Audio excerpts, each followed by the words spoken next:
Hello guys, আবার একটা mini blog নিয়ে চলে আসলাম তোমাদের কাছে। আর এখন তো আমি গাছ লাগাবো, একটা ছোট্ট বাগান, সেইখানটায় আমি গাছ লাগাবো। সেই জন্য দেখো অ্যালোভেরা গাছ নিয়ে চলে এসেছি। আর এই দেখো অ্যালোভেরা গাছ দুটোই নিয়ে এসেছে। আর আগে আমার প্রচুর অ্যালোভেরা গাছ ছিল, এখন তো আমার নেই, সব মরে গেছে বৃষ্টিতে। আর আমি তো বৃষ্টিতে চিকিৎসা করতে পারিনি গাছের, তো সেই জন্য মরেই গেছে। আর এই দেখো আমি গাছ লাগাতে লাগাতে এখানে দেখতে পাচ্ছ দুটো বিড়াল কি করছে। এখানটায় যেটা বসে আছে সেটা আমার ঘরেই থাকে, আর যেটা দাঁড়িয়ে আছে ওটা ঘোরাঘুরি করে। কিন্তু ওর যে ভাতটা রেখেছিলাম সেই ভাতটা খাবার জন্য, ও ঘরে ঢোকার জন্য ওর সাথেই লড়াই করে যাচ্ছে। তো আমাকে দেখেও না দেখার ভান করছে যে ওর ঘর যেহেতু রয়েছে, তো সেইখানটায় ও যেতে দেবে না। তো সেই জন্য আর কি ওর ভাত খেয়ে নেবে, তাই জন্য ও লড়াই করছে। দেখো কিভাবে ঝগড়া করছে এর সাথে, যেতে দেবে না বলে। তো যাই হোক, এটাই ক্যামেরা করলাম। আর এই দেখো ঘরে ঢুকে যাচ্ছে সোজা, আমাকেও মানছে না, ঘরে ঢুকে যাচ্ছে দেখতে পাচ্ছ।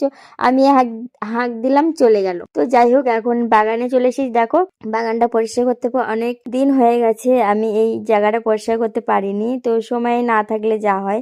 তো যাই হোক, আমার একটা এক্সট্রা কাজ থাকে, সেই কাজ করতে গেলেই সময় থাকে না। তো যাই হোক, আমার এখন এই কাজে ব্যস্ত হয়ে গেছে, আজকে একটু টাইম পেয়েছি, তো সেই জন্য এখন দেখো ঝাড় দিচ্ছি। এই জায়গাটা নোংরা হয়ে গেছে, একটু পরিষ্কার করে নিচ্ছি, পাতাপুতি পড়েছে। আর এই যে দেখো কতগুলো গাছ মরে গেছে, তো সেই জন্য আর কি এই মাটিগুলো সব ঢেলে নিলাম, নিয়ে আমি গাছ লাগাবো এখন। তো অ্যালোভেরা গাছগুলো আমি লাগিয়ে ফেলবো।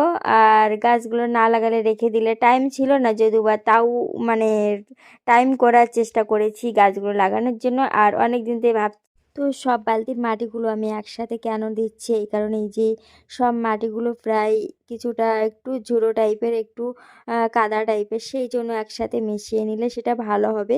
আর সেই জন্য সব বালতির মাটিগুলো আমি একসাথে করে নিলাম, নিয়ে আমি এই অ্যালোভেরা গাছটা লাগিয়ে ফেললাম।